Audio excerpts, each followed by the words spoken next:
to Round Robin. I'm your host, Robin McCormick with the City of Hampton.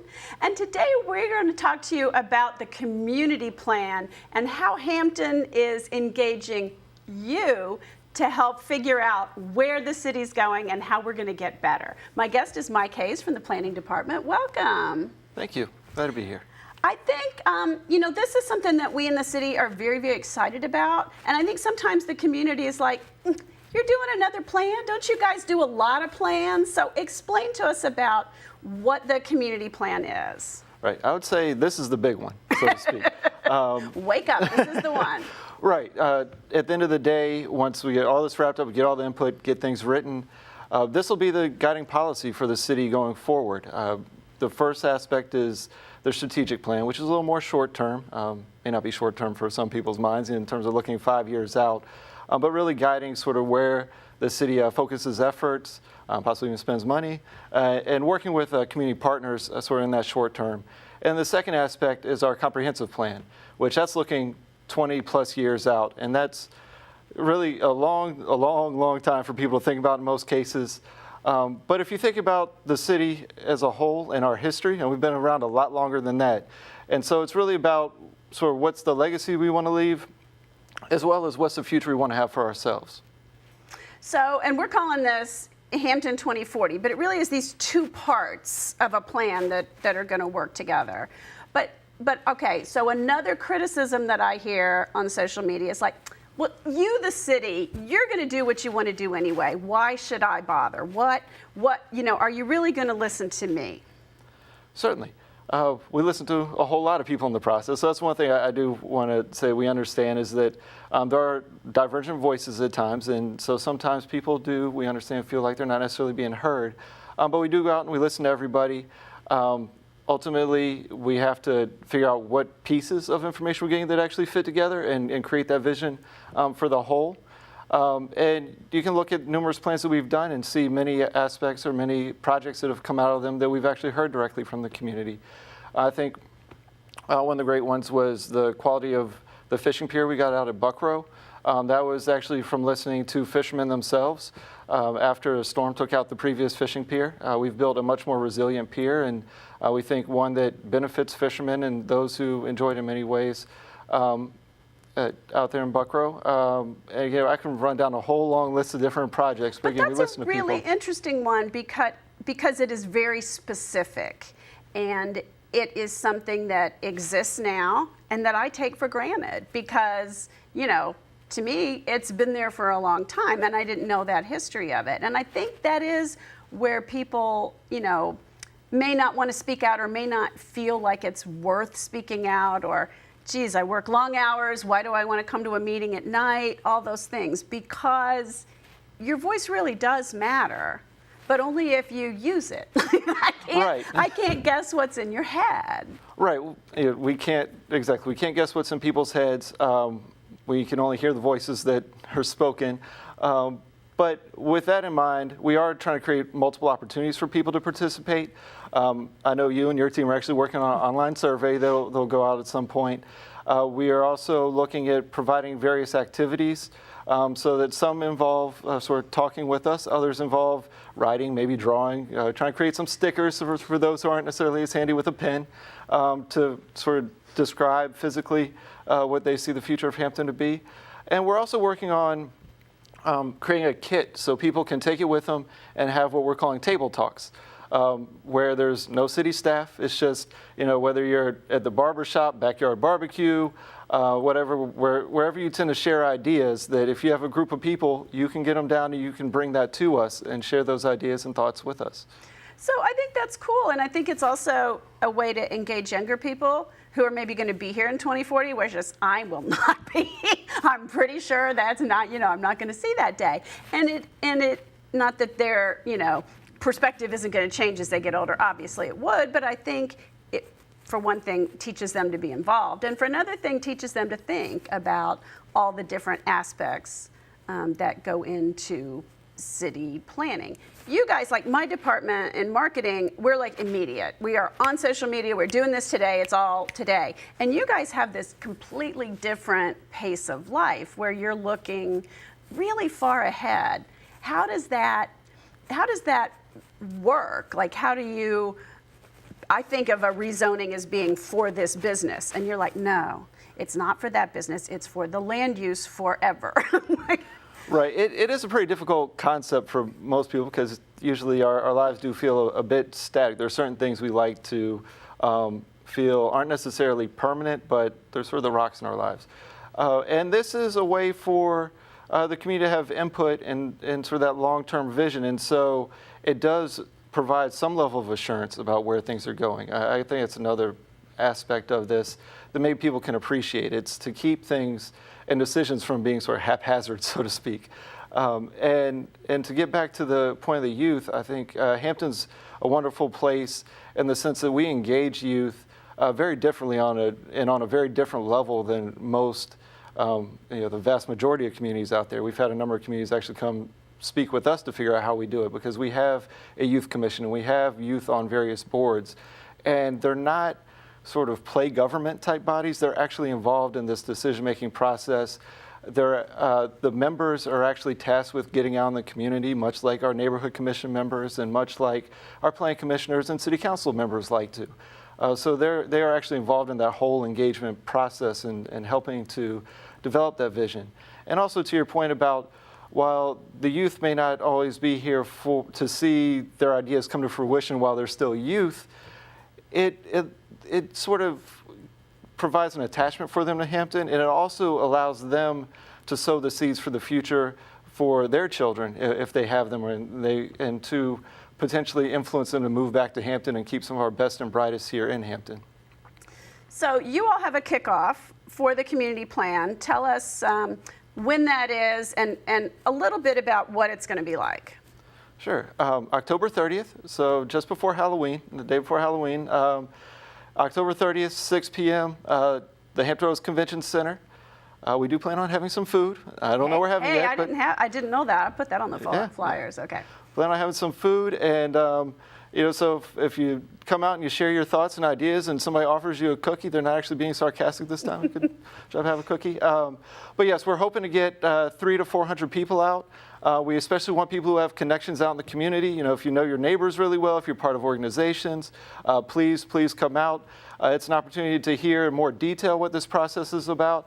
It's an opportunity for us to work with those people to help develop skills and, again, provide kits for them to associate with their neighbors and their organizations.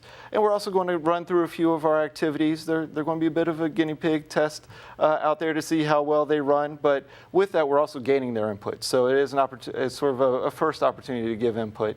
But again, that's only the first opportunity. We're going to have many, many more opportunities after that. But I'm hoping that this one sort of sets the stage. And one of the things folks will be asked is, what are your 3 big issues for the immediate, and then what are your 3 big long-term issues? And out of that, I'm hoping that we'll get some commonality, or so that when it comes to doing this part of the survey online, maybe there'll be a drop down of what people have already said. Maybe you'll have, some places to go with it. But again, it can be anything from a fishing pier, or I'm a softball player, fix the softball fields, to I am concerned about entry-level jobs or high-tech jobs, or where are people going to live? Our housing stock is, a lot of it is older houses that don't make sense to today's, millennials. So, it's big questions as well as little questions, right? Right, and those were fantastic examples, by the way. You say you don't get this planning thing, but that was great. Oh, I'm good at asking the questions. It's the answering part that's hard. Right, well, and we're asking the community for some of those answers, or at least sort of broadly, what are their key issues? What do they think the focus should be for the city? And as you pointed out, it's both sort of the short term and the long term. Even though there are these 2 aspects, the strategic and the comprehensive, we're seeing this as a kickoff for both, because we understand, again, that people's time is precious. And so, again, this is sort of kickoff to the entire 2-year-long process. But again, it's a great opportunity to come out, give some feedback, learn a little something about the process, and hopefully get energized about it. This is an opportunity that doesn't come along very often, again, because the process is so comprehensive, and that we do want it to be that sort of steady force as the city moves forward in the future. And so, while we revisit sort of strategic initiatives every 5 years or so. The comprehensive side, we only look at every about 10 to 15 years. So the last time we adopted an overhaul of the comprehensive portion was back in 2010. I'm sorry, that was the update. Yeah. That was the strategic update, was 2010. The last time we adopted the comprehensive portion was 2006. And so, again, you can see it's been 12 years, and we're kicking off the process now. And again, it's a great opportunity for folks to get out and shape the future of their city. And I think, one of the things that we do is we do input every year on the budget. And we do input even on the capital projects, the big spending things. But I don't know that we go back and ask some of the basic questions. When we were going through the recession and we were cutting a lot on the city side, people would say, don't cut the libraries, don't close the library branch.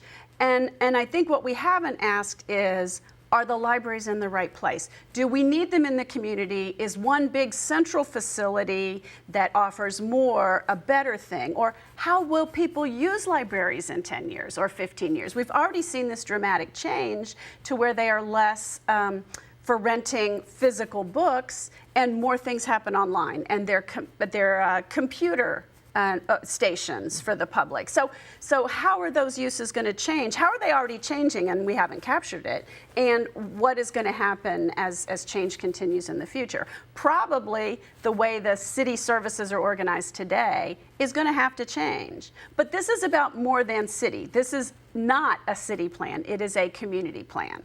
What does that mean? Well, it is an opportunity to everybody take a deep breath and not worry about sort of the immediate for a second, and think strategically and think long term. And as you're pointing out, it's not just about what's the city going to spend money on. It's not just a government plan. Right. It's we have a whole lot of wonderful partners out here, or opportunities for partners out here in the community, both in terms of community organizations as well as in terms of some institutions. Centara, the large hospital complex, along with all the other services they provide. Again, health is a key issue for many people, and so working with them is an example of a community asset and someone within the community that we would hope would participate, help frame some of the discussion and frame some of the policy, and then also actually participate once we have that policy in place in terms of making things happen, making Hampton a better place. And similarly, on a smaller scale, community organizations, if it's a neighborhood association, something like that, come on out, let's talk, let's get your ideas, and start to figure out sort of where the city's heading and what that means for your community and how we all work together to make that happen. So, people, it's in their self-interest. I mean, it's one of the things that's hard. When you work all day, when you have to get dinner on the table, when you have kids, when you have homework, coming out to a night meeting is not the easiest thing. You have to sort of see how it's going to benefit me, benefit my kids. And I think you've answered a lot of those questions. But in a really short statement, what would you say? Why do people need to come out? The reason people need to come out is because this is the greatest opportunity they'll have to influence policy going forward. And I know policy sounds like a big political word, but at the end of the day, that's the basis for decisions City Council will make.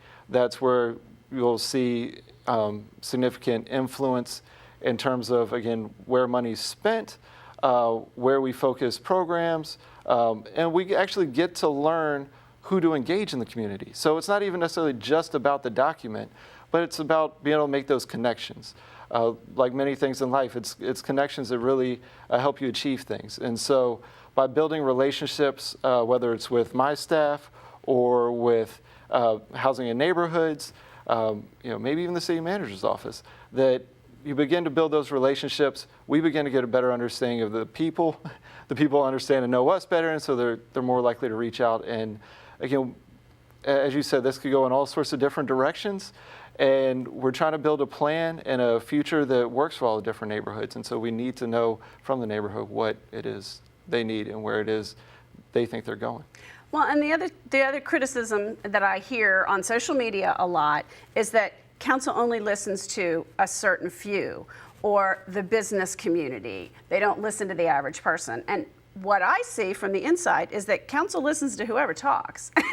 And sometimes the people who have one particular interest rise above the others because they talk about it constantly, or it's the one thing, and so it does get some attention. And if, you know, what's the political term? The previous election used to be the soccer moms, the PTA dads, whatever it is, if they don't talk, we don't know what they're thinking. We don't know what their priorities are, and the people who do talk kind of win the game. Right, as I believe we opened with it, we don't know what people are thinking or discussing at home unless they share it with us. That's the only way we really know. And we're also going to capture all comments through this process. It's not a matter of come out and talk and we take down a few big bullet points, or whoever talked the most, that's what gets captured, whether it's through the survey or through any of the sessions we're going to have. We're actually capturing all the comments, and we're going to record those, and we'll actually make them publicly available. So that is a big job, and then figuring out what most people want, I think, is going to be the other hard job, because our challenge is to get people to attend and speak out. But then the second challenge is going to be to sort through those. And I hope as we go, this is about a 1.5 year project to get both pieces, the shorter term, although 5 years is still pretty long term, and the longer term one done, is to figure out which is the most important, because we don't have unlimited money. We do not have unlimited staff. We do not have a ton of volunteers. We have some assets that are going to make some things happen. Which ones are the most important? Right, sifting through all that can be fairly difficult. We're also going to have to back it up with sort of professional understanding and sort of what market realities and that sort of thing are, and those do change over time as well. So again, for the broader plan, again, the longer term plan, we'll have broader strategies and broader policies in place that will be influenced by the particular time when we're looking to implement them. But again, I want to go back to the idea that of partnerships, that this is an opportunity where people have ideas and things they want to see improved, to reach out to the city, and maybe we can actually help, but we're not necessarily going to be the organization, the body that completely does it. That maybe we just need to give a community a boost, or we have ideas or connections we can make to help them resolve their issues and improve things. I remember, one of the issues from the previous, I'm going to get the plan wrong, but update in 2011 was a dramatic reduction in childhood obesity. That is one city government's not going to lead. I mean, we can help, but it's not something that we can necessarily make happen. So if that is one of the top priorities, it's gotta have a lot of tentacles. People have to really buy into it, and we have to know that it's one of the top priorities, and it has to be a real community effort. So figuring these out, which ones are the most important, which ones are doable. I mean, we cannot suddenly make a plan that says Hampton's going to have $1 million houses, or whatever that might be. It has to be based in our reality as well. So what's our starting point? How are we going to get somewhere, a target that's realistic? Right, and so that's where a lot of the professional analysis comes in. But I think I've been with Hampton for 13 years now. I've been out in the community a lot. And I think we have a whole lot of reasonable people, a whole lot of great ideas. And this is an opportunity, especially looking at the long term, to push things a little bit. I mean, obviously, again, there are some realities that we all need to deal with. But this is a great opportunity to think in the future and think boldly. That sounds like fun. Okay, well, thank you so much, Mike. Well, thanks for having me. So thank you for watching. I hope you will come out if you possibly can on October 30th. That is the starting point. That helps frame the discussion. That helps us know what the very top issues are that you're concerned about. But don't worry if you can't. It is not your only choice. We hope that you will have multiple choices over the next 1.5 years to sit down with your neighborhood association, your PTA, your civic group, maybe even at work or at church, and talk about what these issues are, what we can do to better our lives, the lives of our children, and the lives of people who will come here in the future. Thanks for watching.